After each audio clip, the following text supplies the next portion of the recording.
So yeah, well, I mean, we all have an unhealthy relationship with ourselves sometimes. I mean, otherwise, what are we doing spending all this time on Twitter? Like, if we were like had healthy relationships with ourselves, what would we be doing on Twitter? The amount of, I mean, really. this is, yeah, that's fair. Although I take consolation when I look at people like Jordan Peterson. I'm kind of like, well, I manage my Twitter habits quite well, relatively speaking. Yeah, I don't know. I think that I think that celebrity really fucks some people up, you know? Oh yeah.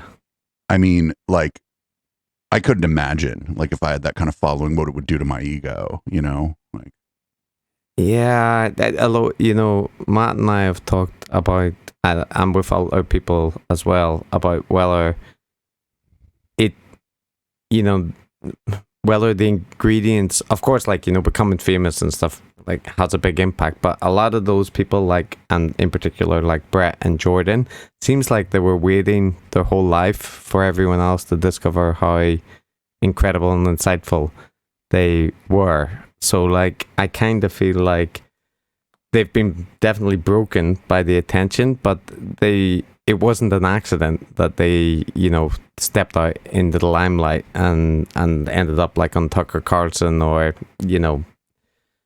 in these viral moments. So, yeah, like I think I previously had thought of them as a little bit like kind of deers in the headlight who, got sucked into things, but I've subsequently revised it to, oh no, these were guys that were angling for this their whole lives. well, I feel like we've already kind of jumped into the conversation, so maybe this is the part where I ask you to introduce yourself and tell my audience, maybe if they don't know who you are, like who you are and how you came to be doing a podcast that gets oftentimes treated as if it's my podcast when people talk about how mean you are. Yeah, so if people don't know who I am, it just means they're like slightly better adjusted. But I feel like if they know who you are, they probably know me as well. But I'm a co-host on Decoding the Gurus with I'm an academic in I teach in a psychology department, but I'm in the hinterlands between anthropology and psychology. And I do the podcast with another psychologist, Matthew Brown, in Australia.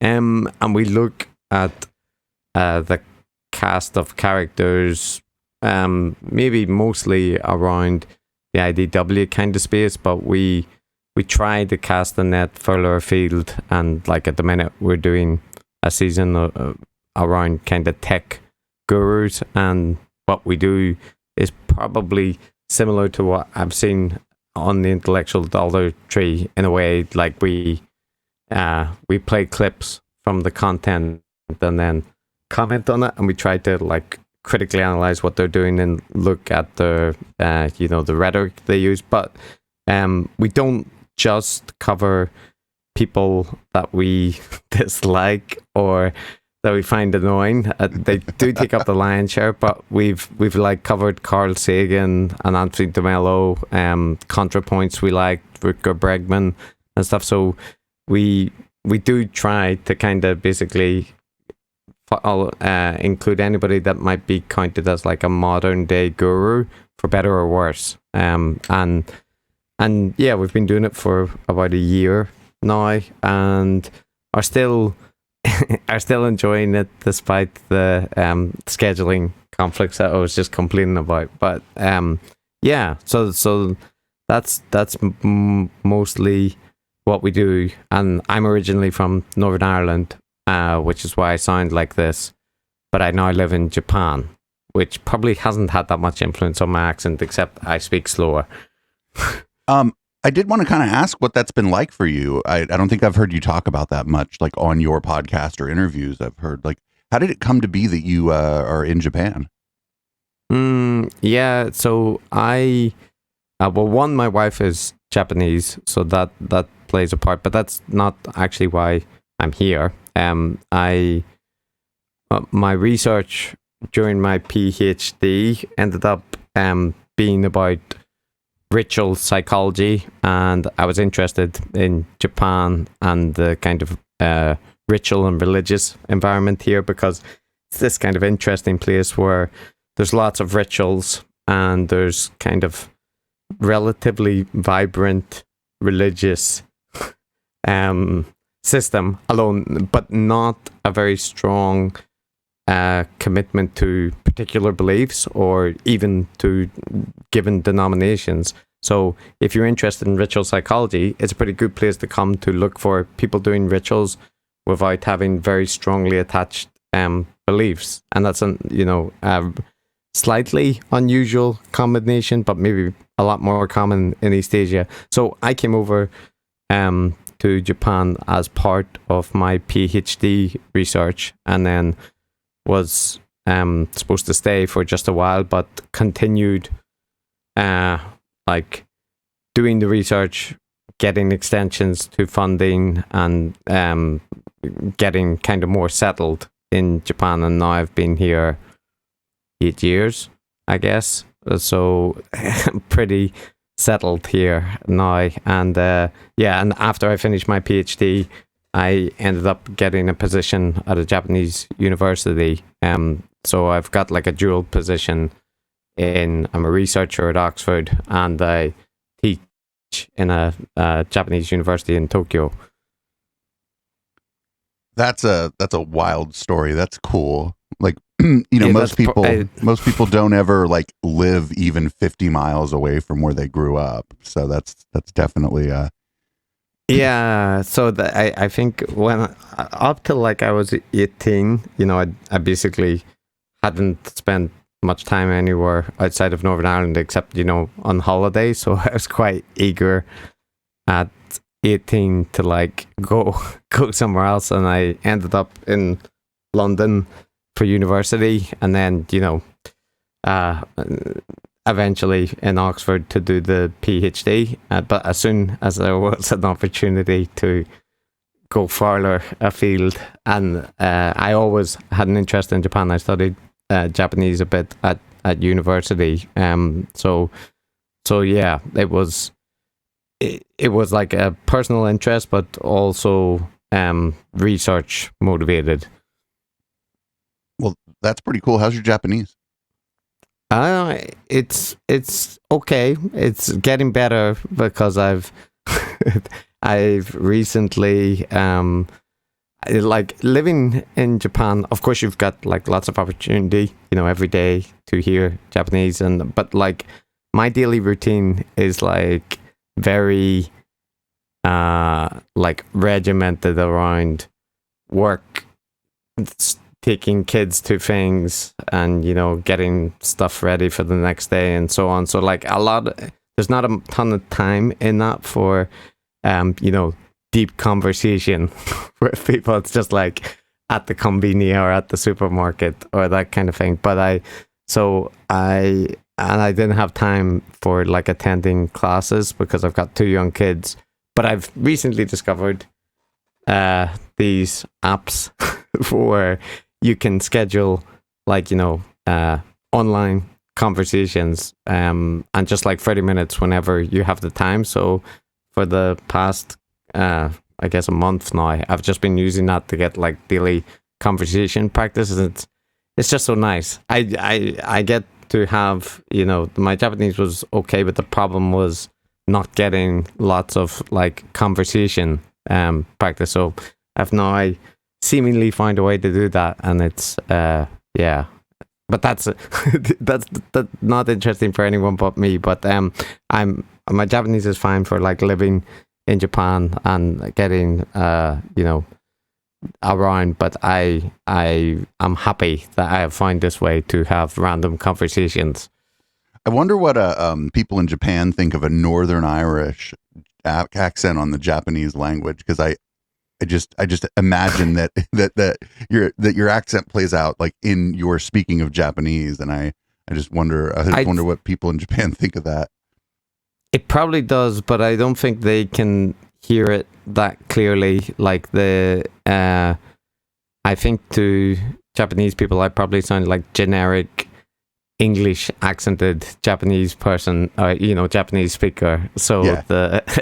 the because people generally don't even in English often hear my accent very strongly, like when we're communicating in English. So I English speakers do notice Well, my of course. accent.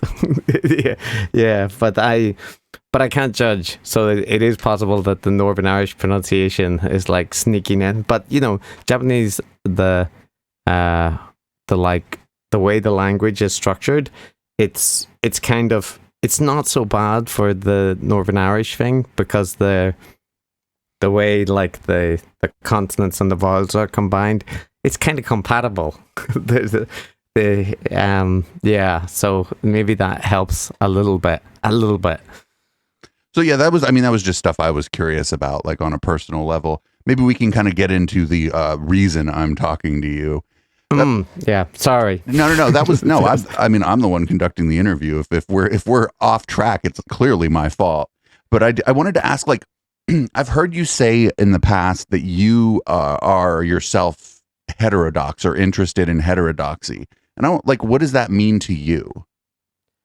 Yeah. So, I mean, I feel sort of allergic to saying I'm interested in heterodoxy, given what that brand has come to mean. But I think that when I'm talking about that, I basically mean I have some sympathy for the people who find,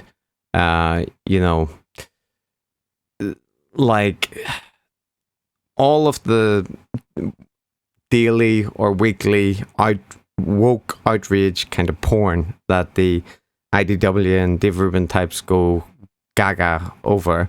I think that's like, a lot of it is manufactured, a lot of it is Tucker Carlson like whipping up whatever is happening. But I do think there's something to there being like overreaction or like a kind of puritanical streak to some of the stuff in the progressive left space, and I don't like that, because I'm a pretty like moderate left person. So there's part of it that's just like, that's my political alignment, but the other part is my personality is probably I'm not, I just that vibe doesn't sit well with me, and I encountered that long before the kind of IDW style culture wars. The university I went to in London was the School of Oriental and African Studies. It's got a wild name, but it's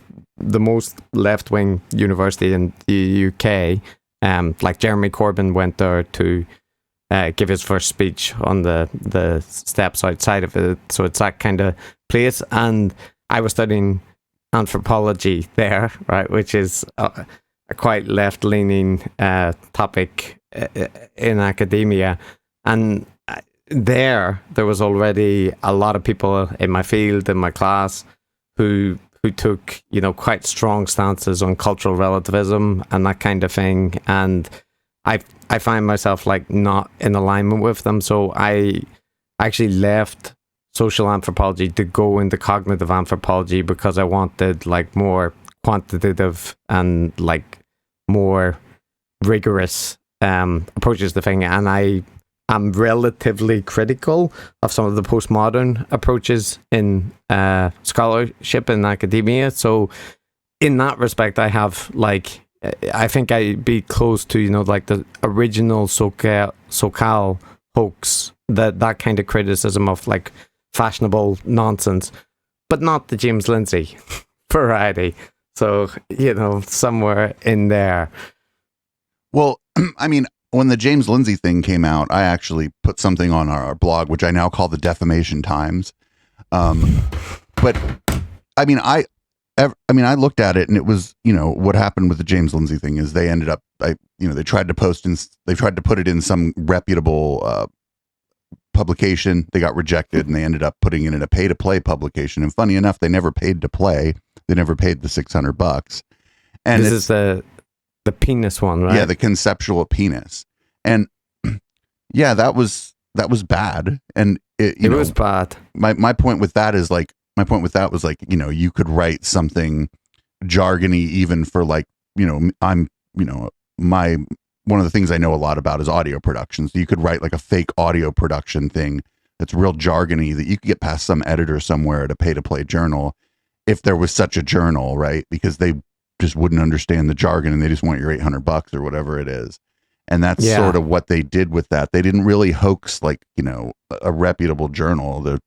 You can get something published I could get something published probably if I paid for it, even if it was like just a steaming pile of crap. Yeah. So the conceptual penis hoax, so-called hoax, was like incredibly confused and not what it claimed to be, because like you say, they submitted it to a pay-to-play journal which has no barrier to entry, and then James Lindsey on this other podcast, Very Bad Wizards, they kind of put that to him, saying, you can't use this as a indictment of the lax publication standards if you're using like pay-to-play journals, which everybody already acknowledges have crap standards. And he tried to argue that like it was also a critique of the pay-to-play publishing industry, but like it didn't really make any sense at the time. But I think, they're called the SoCal Squared hoax because of the original, like they're riffing on Alan Sokal's like a hoax of the Social Text journal. And I think his hoax originally had a lot more thought behind it and had a kind of better point of critique. Lindsey and Pluckrose and Bogosian's like subsequent attempt to hoax actual journals, I think like that's a good example, because I think they really overstated what they achieved, right? Like, because they did get things through peer review and in some journals that like are, none of the journals were like super influential, but there were some that like within a niche field were considered reasonable. But like the notion that you can get articles of questionable quality published in journals if you don't aim particularly high, and if you're willing to invent data or adjust things to appeal to like prevalent ideological standards, that applies across the spectrum, and it happens every week in almost every field, right? So like there was so much that they didn't do, but they didn't demonstrate that this wasn't the case in like other fields, right? That they would regard as respectable, like evolutionary psychology fields and so on. And they also didn't demonstrate that the 1 a.m. brain has gone past. So anyway, the things that they claimed, it didn't do what they said it did. But I think there was a little bit of a point that you can get things through peer review by like appealing to popular ideological trends and fads, and you can but all academics know that. Oh yeah, I remember what it was now. They didn't have any experience about, like, none of them have ever run an experiment, so they got done, right, because they didn't have ethics clearance, and this was regarded as something which needed ethics clearance because you were using human subjects, like the editors, and they regarded this as like this woke way to try and like catch them, and it was incredibly obvious to anybody who's run research that no, if you're going to do that and you're at a university, you're immediately going to need an IRB for that. And I haven't done any of this kind of stuff, and I can imagine it doesn't seem crazy at all to me that there would be some ethics concerns if you're using human subjects. There would be some bar that you have to clear to like demonstrate that you're doing that ethically. Like it seems obvious. So the stupid thing they did was they thought because they're not like running, like a classic experiment, they aren't getting people in the lab or they aren't sending out a survey, that they don't need ethics approval. But there's these type of studies that are relatively popular, where people send out fake resumes, right? Or and look at the response rates or the offers for interviews. And when you do that, you need to get ethics clearance. You have to say what you're planning to do, how you're going to treat the anonymity of the people, you know, who you're hoaxing and so on. And the stupid thing for me was that if they presented it as a journalistic expose of, you know, the woke academic industry, it would have been fine, because in journalistic standards, you can do that, right? You can write a feature about you did this thing. But the reason Peter Boghossian got like slapped on the wrist, and all it was a slap on the wrist, was because they presented it like a study. If you look on their page, they put up, you know, study materials, and they had methods, results, analysis, and they referred to it as a study. And so they kind of like, they could have avoided all of that by, like, one, not involving Peter directly, and two, you know, just claiming it as, you know, as a journalistic expose. But they didn't, and you saw them on the camera being informed that, like, they're saying it's an ethics violation, and they were laughing about it, saying, you know, how could it be? And it's like, you guys, you're not being targeted. You're like, these are the same standards that, you know, just responsible people in universities have to deal with, and they just hadn't even considered them. Well, yeah, if you're going to say that there's no standards in academia, and then you're going to just like ignore the standards that you have to, like, go through or whatever to publish something, then it sort of takes the wind out of your sails a little bit. It makes it hard for you to on one hand you're saying, oh, there's no standards, and on the other hand, oh, this standard is being used to, you know, stifle my paper or whatever. It seems sort of like you're talking out of both sides of your mouth. Yeah. So there's maybe a good example that also relates to the question you asked about, you know, why I might accept the label of heterodox at times, is so I seen Boghossian release this stupid video recently where he went to some campus and he did a stunt where he put up a sign, something about, you know, some transgender phrase, like a convince me, you know, Stephen Crowder kind of thing. And then he laid out these like little white lines, and he was asking people we watched that. I was probably like 4 cocktails in when we watched that. Yeah. Okay, so I don't need to describe to you, but it was a kind of like a provocative stunt, right? And because he went to a campus and did it, and then the kind of some staff, I think, and some academic or some students came down to engage with him, right? And I felt like, you know, I'm backseat driving for the people that interacted with him, but I felt like a bunch of what they said in response to him was like counterproductive and just fed his narrative, because they said, for example, some people saw the sign and felt unsafe and had to go home, and I was like, don't say that, because that's just, you know, that's gonna feed him. Like, if you want to engage him, if you're gonna come down and talk to him, you should talk to him about, you know, why, given your whole thing about free speech and stuff, why are you off in Hungary promoting Orban's regime, right? Forget about all the like woke transgender stuff you say that you want to talk about. Like, let's talk about your commitment to free speech. But I know they don't know Boghossian, right? But I feel like they're, you know, by coming down and kind of using the social justice-y buzzwords, they basically give him the meat that he can give to his audience. And I'm kind of like, I wish you wouldn't. So my like larger criticism of that style of what's going on is that he's media trained, right? And the students that walk up to him, not only are they not media trained, they're also like 19, right? Yeah. And 19 is a perfectly fine thing to be. I had some times, right? You probably had some times. But these people, they're undergrads, you know, your brain isn't even done developing. Not media trained, and they woke up this morning and had no idea they were going to talk to Peter Boghossian. And they had no idea who, some of them probably didn't even know who Peter Boghossian was.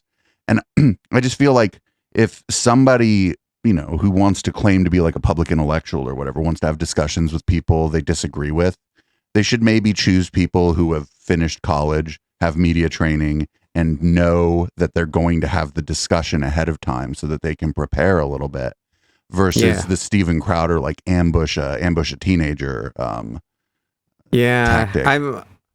I'm completely with you there, but I guess and I do give a lot of laity to like young students, right? Like, you know, lots of people say stupid stuff when they're young students, and like including myself.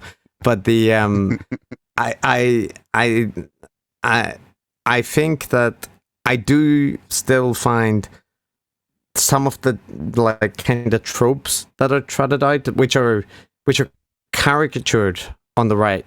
Like, so it surprises me when people actually use them in real life as like an effective argument. And I wonder in those occasions, is it that like American university, or, you know, the debate in America is like that, and I just don't see it in Japan or the UK? Or is it just that this is like a very specific thing that happens, you know, on very specific campuses and edited videos? Like, I can't tell because I'm not in the US, and I see the hyperventilating from the IDW people, and I see on the like social justice progressive side the claim that like no one says that ever, and it feels like the truth is maybe like not at the IDW extreme, and not at the thing that nobody says, the like kind of extreme woke position. Well, I mean, you have Twitter, so you know that whatever it is, somebody somewhere is saying it. Like, you know, that's true. I do know that. So that's the question. But like, I know that there are positions, you know, that are you'll encounter on Twitter, but you'll never basically bump into them in your daily life for most people. And is it like that, or is it more that this is like, no, this is something that, you know, you will encounter in your workplace or to some extent, and that I don't know that. So you had said that some of the faculty came down and talked to him, and there was a couple videos where he did the thing with the lines, right? It wasn't just one. Yeah. And I didn't see anybody who I think was faculty who talked to him and I think I watched more than one of them. There was one where they were up on the roof, like shouting at him at some point, and then they came down, and he was like kind of in a quad, and I don't know if it was, they might not have been faculty, like academic faculty, but I thought they were like the kind of, you know, bureaucratic admin maybe staff. Yeah, maybe. And again, he's been doing like a bunch of those videos lately, so I don't think I've watched all of them, and so maybe it's just a different one.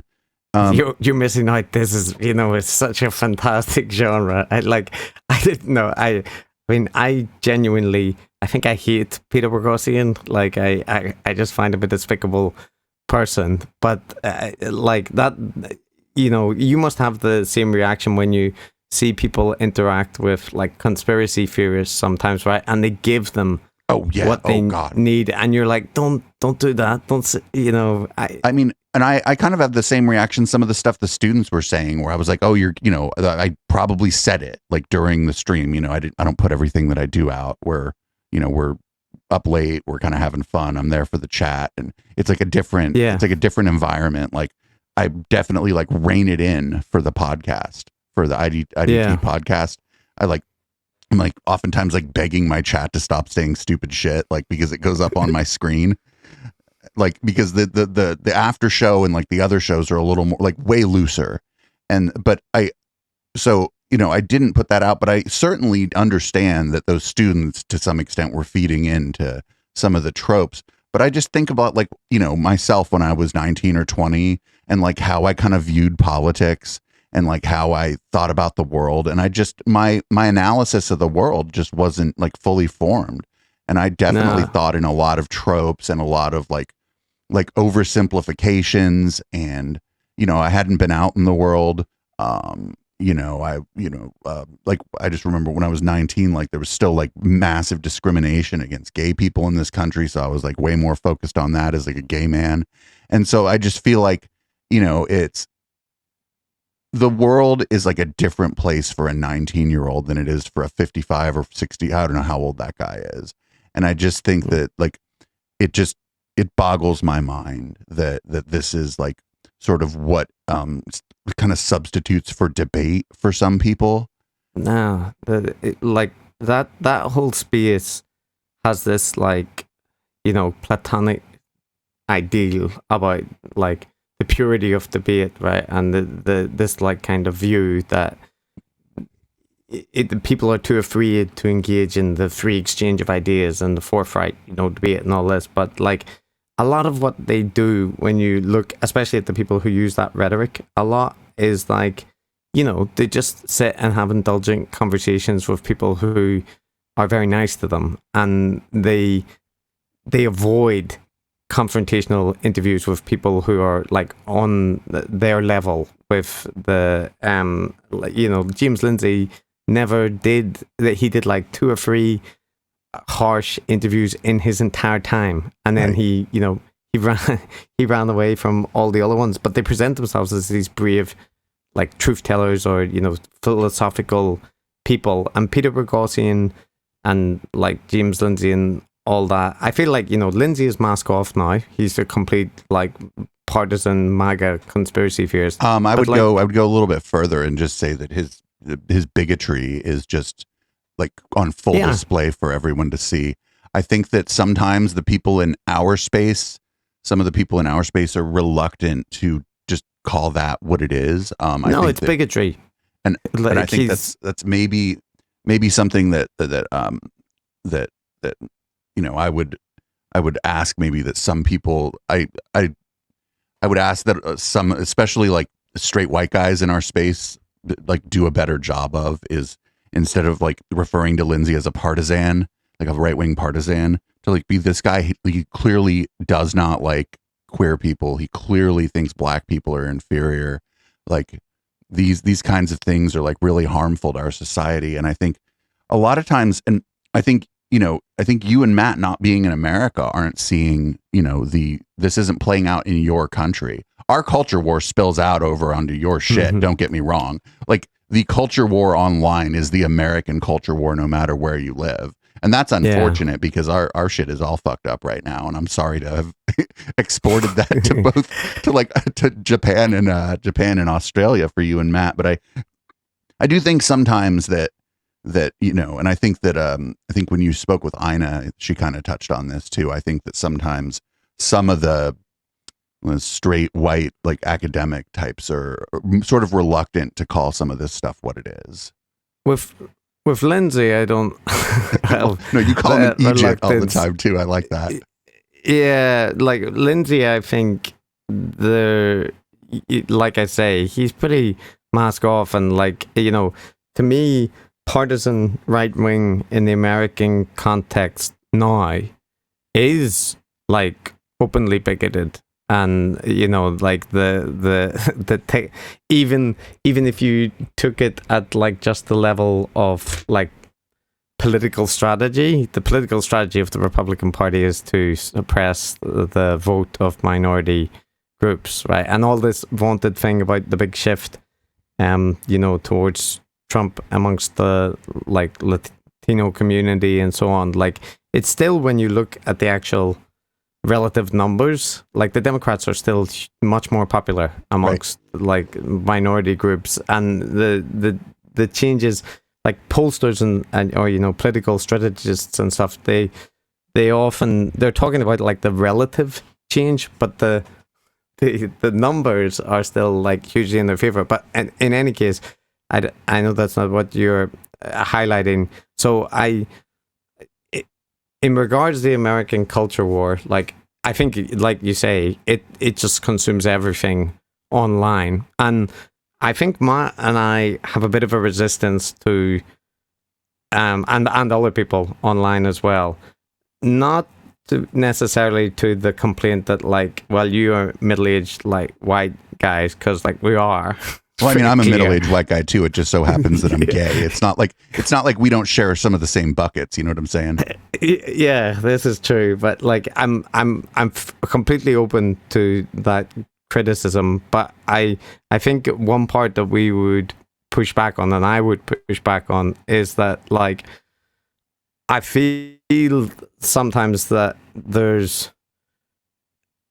there isn't an appreciation that like the circumstances that exist in the US and the concerns of people in the US are not universal, and that like people might have had very different experiences in their white countries, right? Like I don't think growing up in Northern Ireland is like growing up in a lot of other places, even in Western Europe. Like the stuff that was different there, and I don't mean that as like, oh, and therefore I can say whatever I want. Oh no, I mean I know you're the age you grew up during what we unfortunately have decided to call the Troubles instead of describing it more explicitly as the Troubles. Sounds like, oh, I got lost on my way to the store. You know what I'm saying? The Troubles, like, yeah, it's a funny way to talk about it. It's very British actually to call it the Troubles.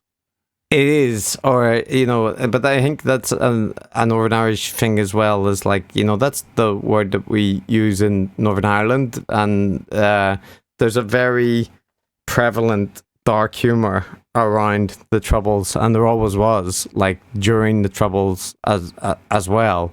And like it's so, like, for example, there I think there's a very high tolerance for joking about tragic situations. I know that is the case in some places in America as well. There, but there are also people that are very hypersensitive about like joking about certain topics, and doesn't that depend like, who you are and like what the payload of the joke is?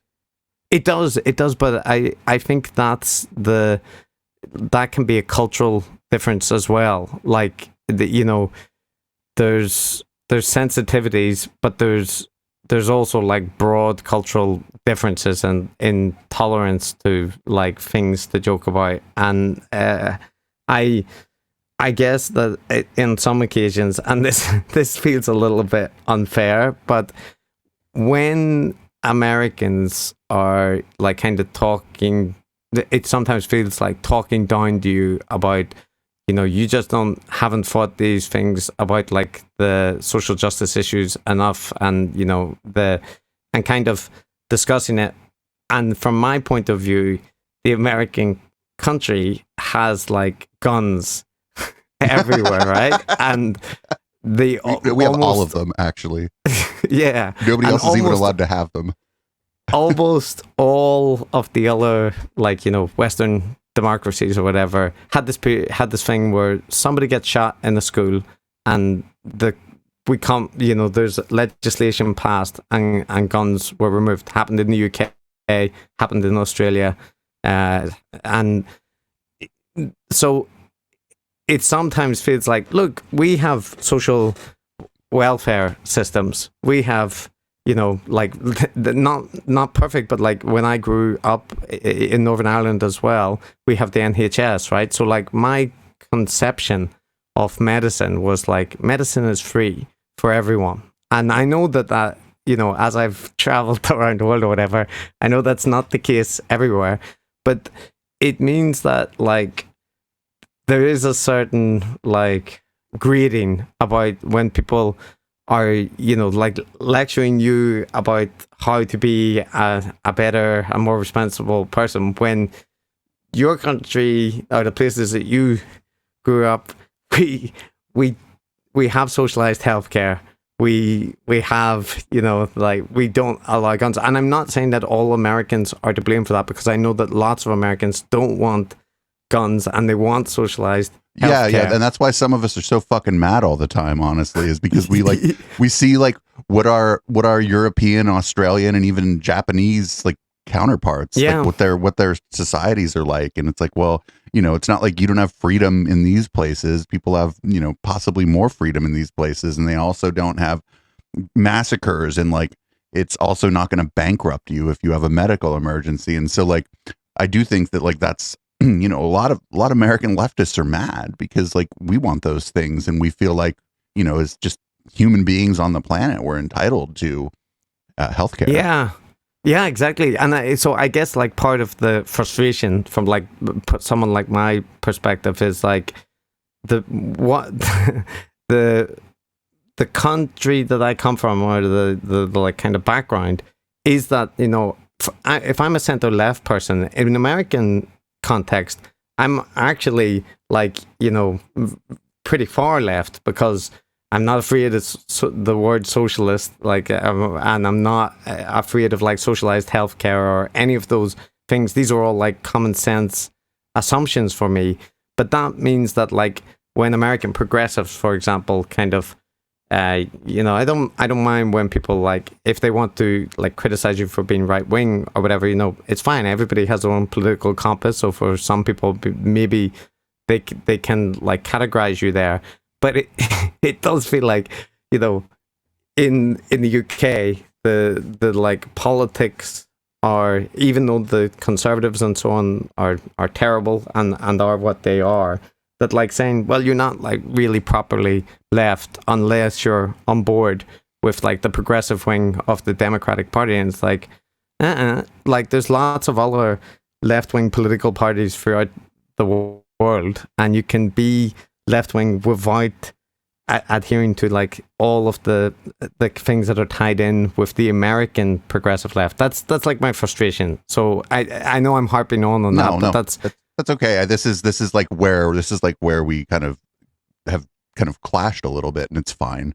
Like I wouldn't have this conversation with you if I didn't like you and think that, you know, that you know, that we I think we mostly like agree about this stuff. It's just that because I live in a country where like I would do anything to replace like the Republican Party with the Tories, right?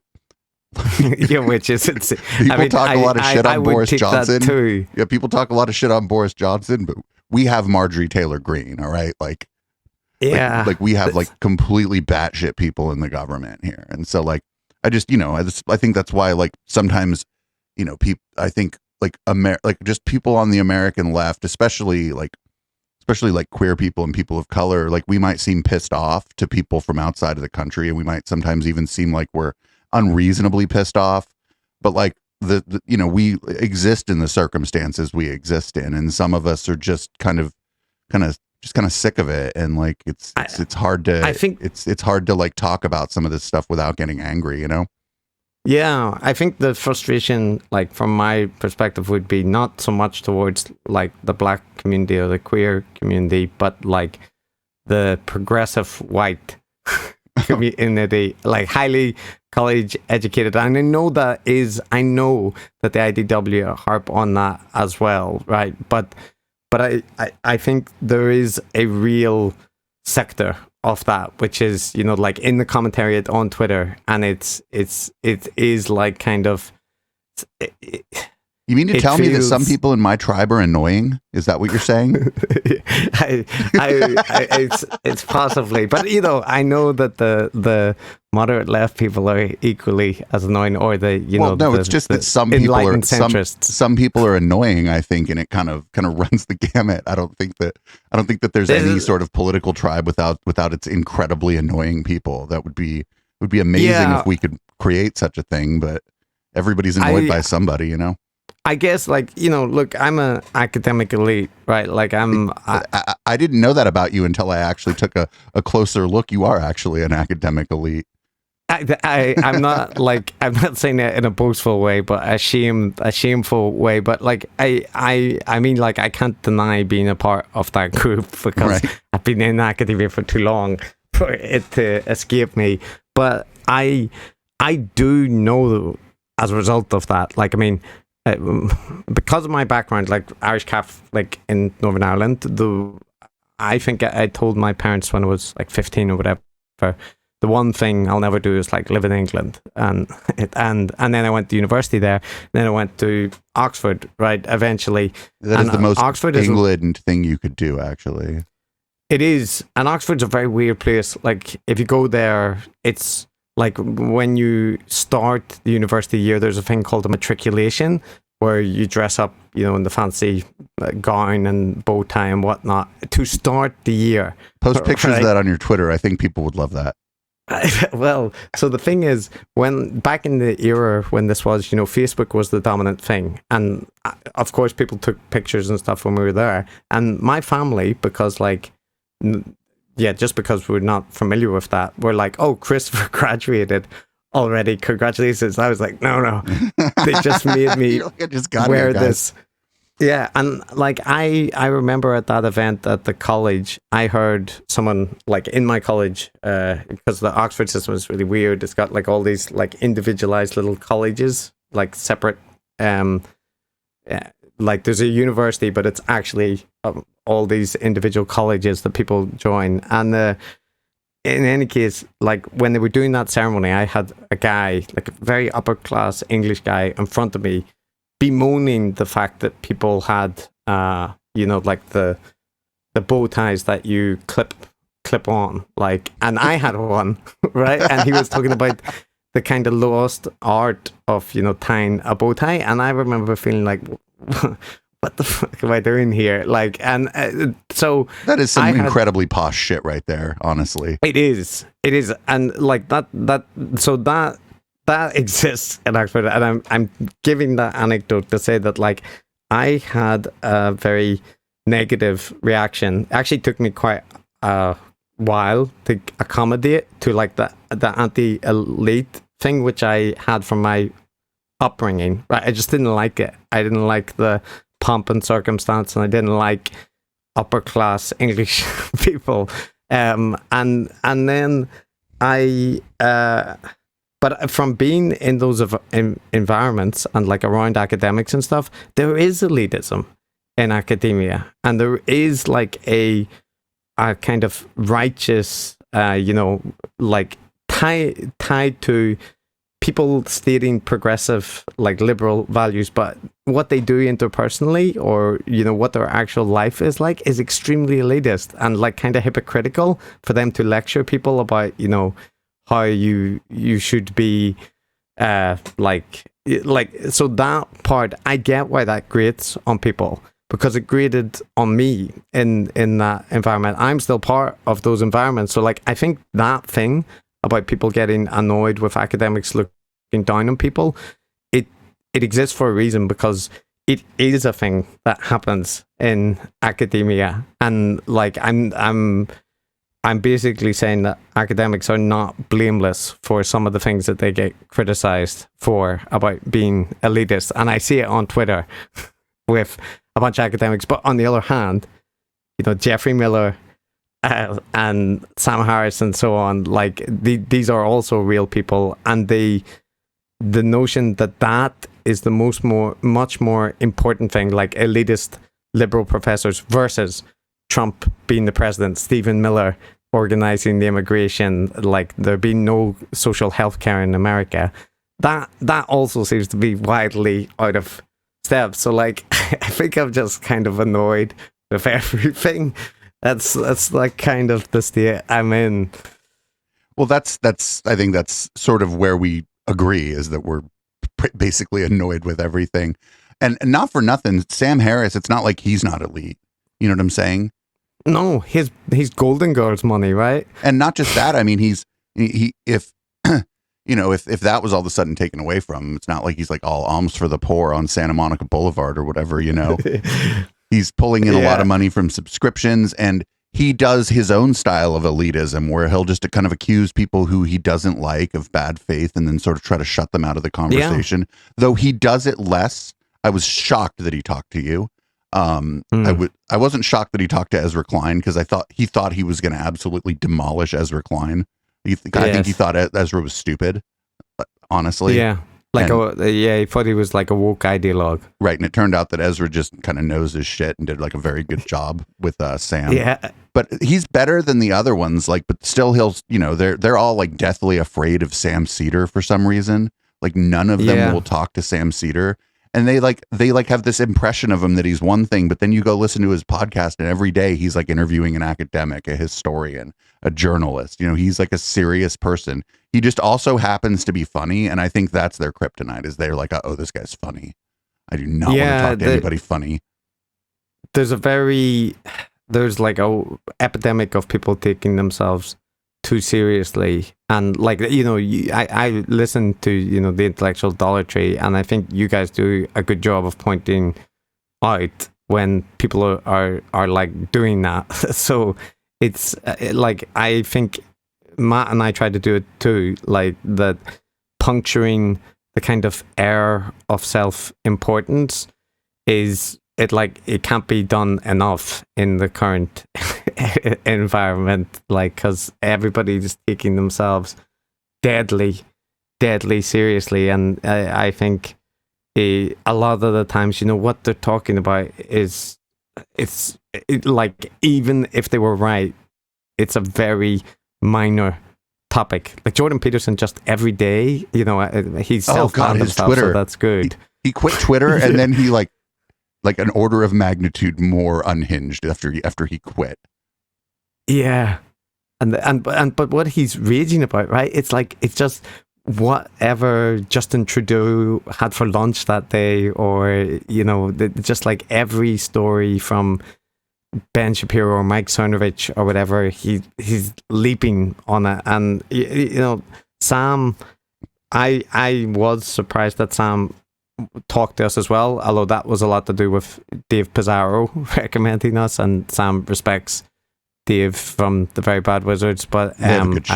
I could see people respecting them. Yes. I think, I don't know if he respects his judgment after the episode he recorded with us, but yeah, like, in that conversation I had with Sam, I actually expected that he would moderate some of his positions, right? Because, like, as you and Ina have pointed out, to some extent, we are probably a sympathetic audience for him, right? We will not be as mean to him as, like, Ina would be, for example. So if he were to walk back some of the claims, like if for example, I gave him the opportunity, I said, you said there's a 50-50 chance of a civil war in France within 10 years because of the Muslim immigration. Like, in hindsight, do you not think that was, a bit hyperbolic and potentially, like, part of a anti-Muslim, like, panic at the time? And, his response was like, no. I think, he kind of said reasonable people had similar projections that I had, and that and so on. But he basically didn't take any position, like, moderate it, most of his, like, more extreme positions. And I was genuinely, I thought that he would, say, well, yes, I overstated that then, and maybe I could have phrased it, more carefully. But he was not like that. He was just like, like, that's that. Yeah, using yours population statistics, it's an entirely reasonable thing to do. So one thing I learned from that is that you're more patient than I thought you were. I thought you were more like me, because I would have lost my shit. Like, I don't want to spend too much time talking about your conversation with someone else, because I think we're getting kind of to the end of our time here.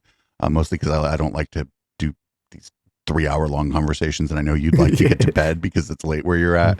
But I did, yeah. I would have lost my shit if I talk to somebody and they monologue, and, like, when I ask them a question, they just give a speech.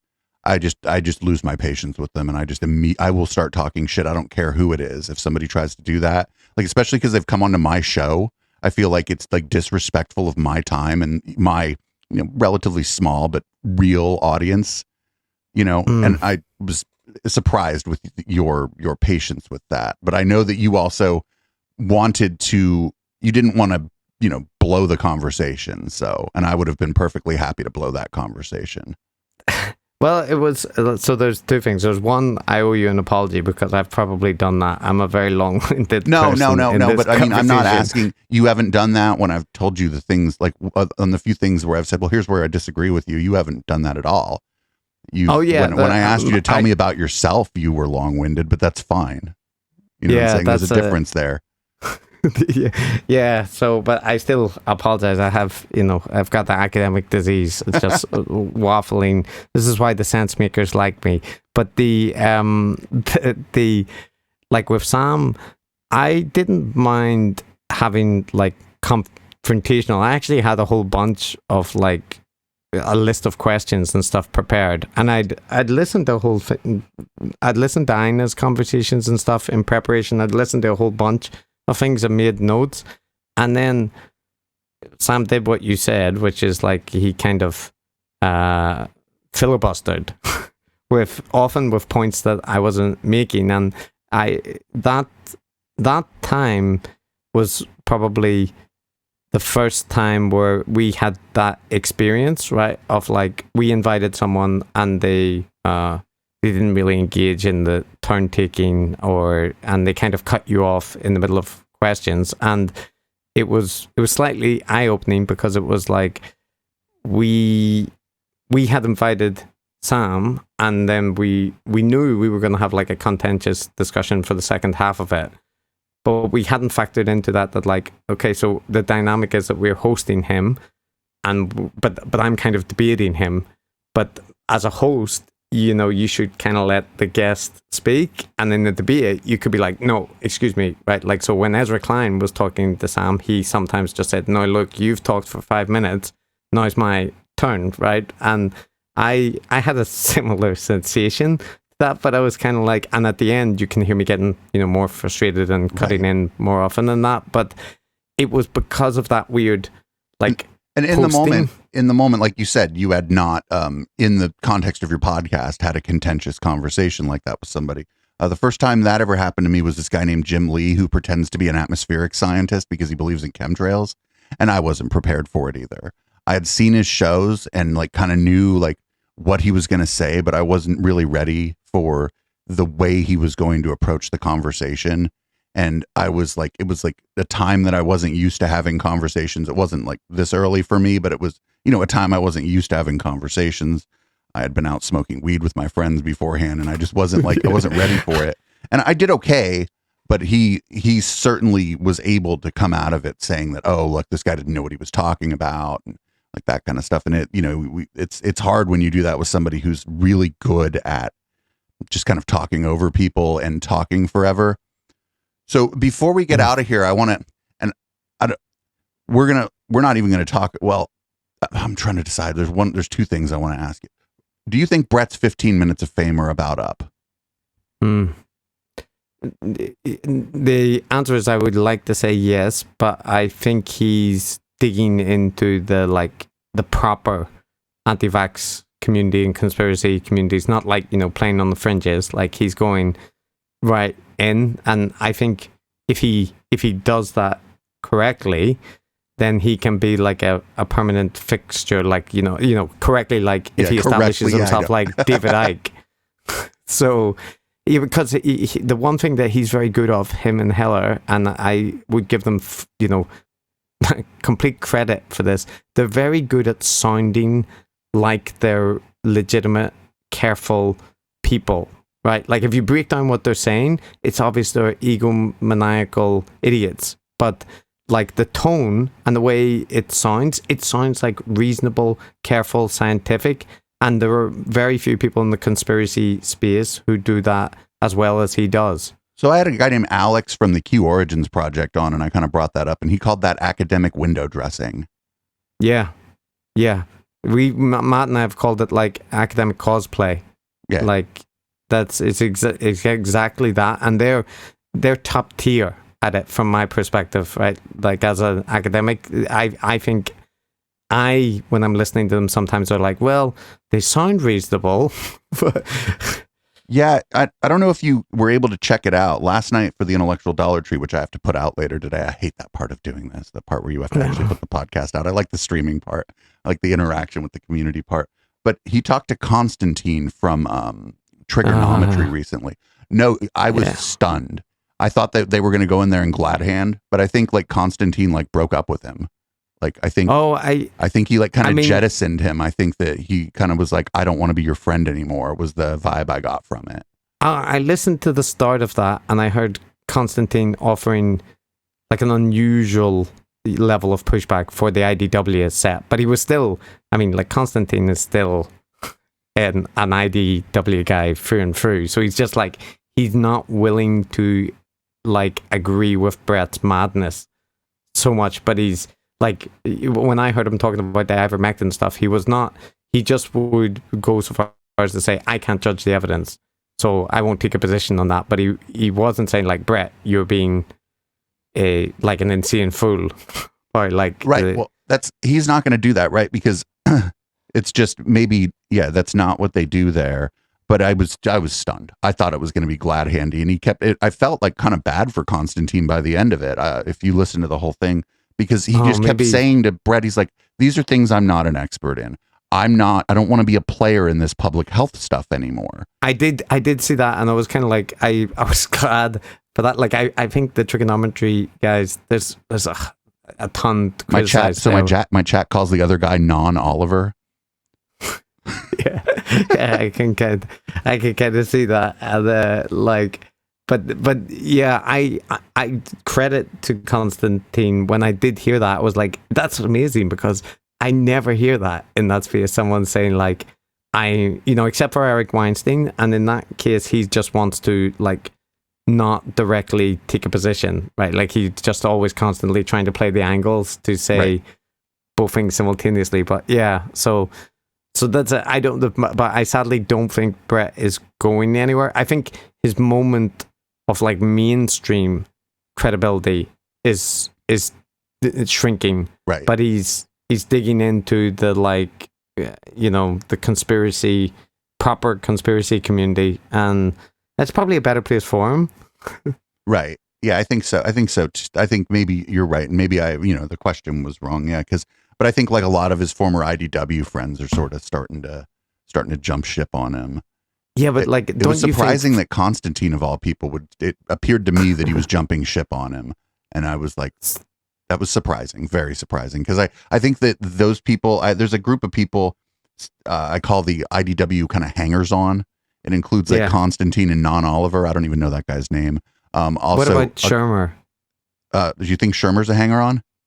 Well, like Shermer interviewed Brett right after. Oh, and he didn't say shit about vaccines. Exactly, nothing. And that to me is a example that like of the kind of like cowardice of in that sphere. Like Shermer, for everything he knows what anti-vax stuff is, and he just didn't mention anything. You talk a lot about tribalism, and it's because it's tribalism there.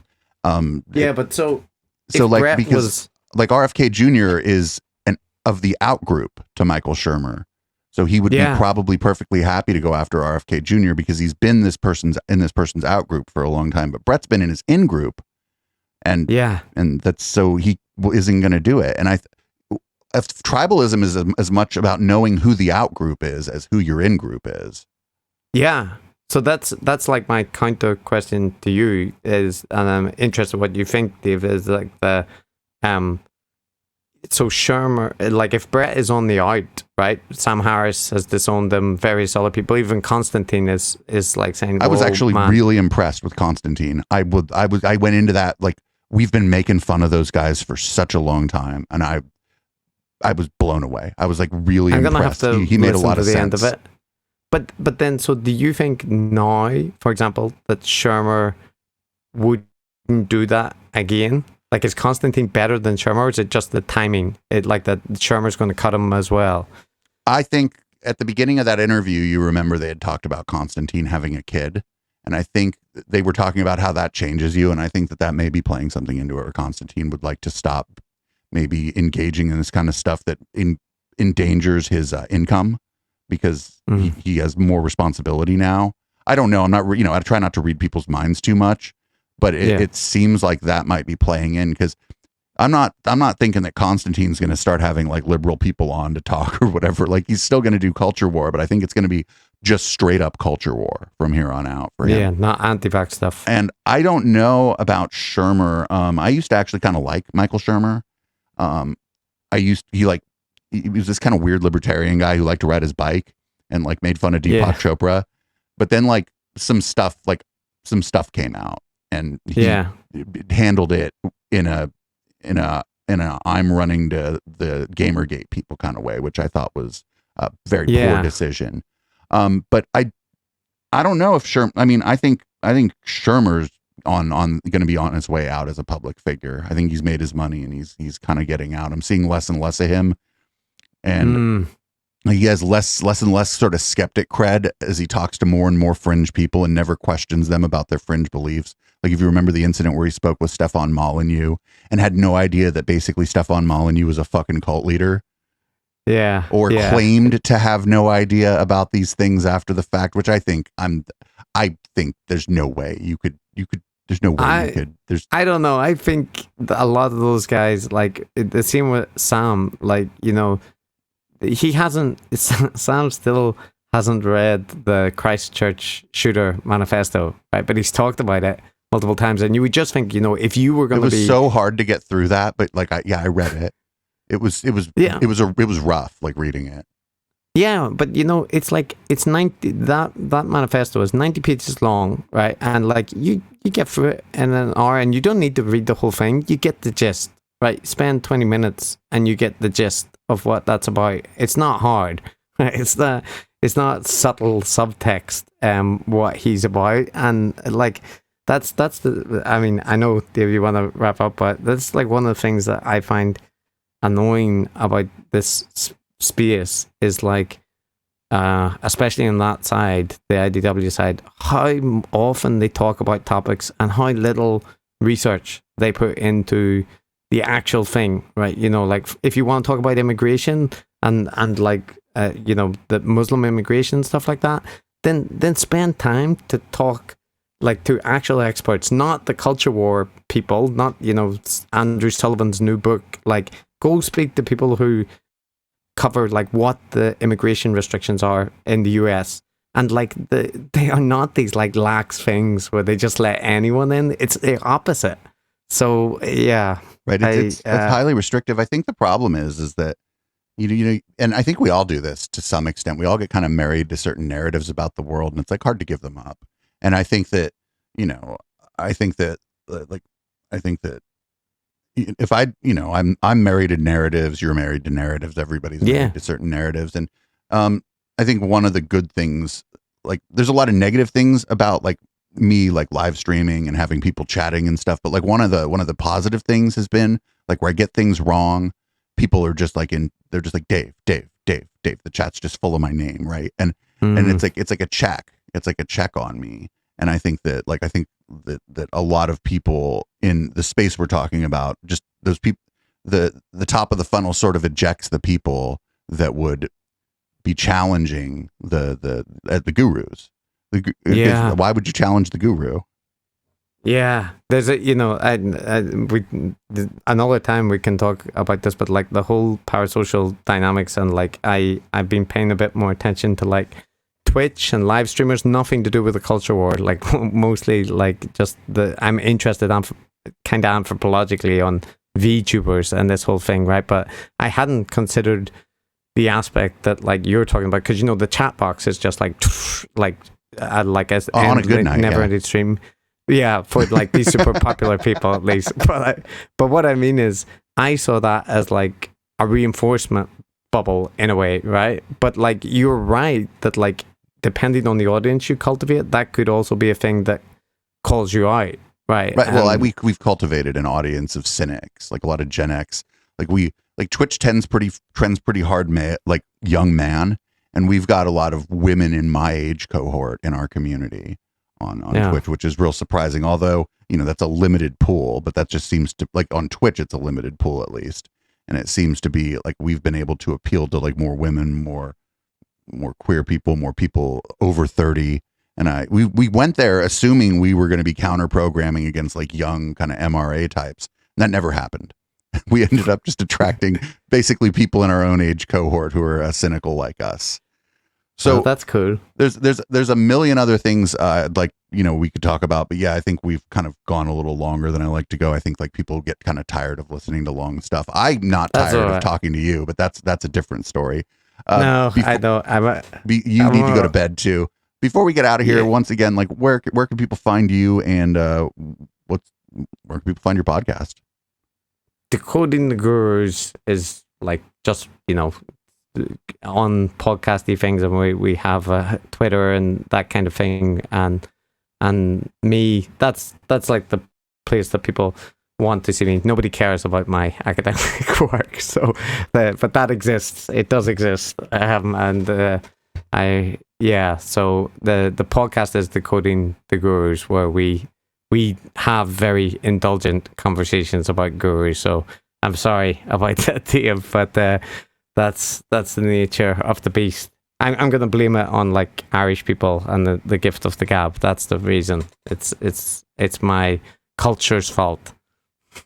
Well, good. It was good to finally digitally meet you or whatever, and well, hopefully we can talk again. Maybe not too soon, but relatively soon. And I hope you guys either do L. Ron Hubbard or David Miscavige on your show. I would be handing out USB drives of that to people walking down the street if you did that. Thanks again, Chris. Cheers.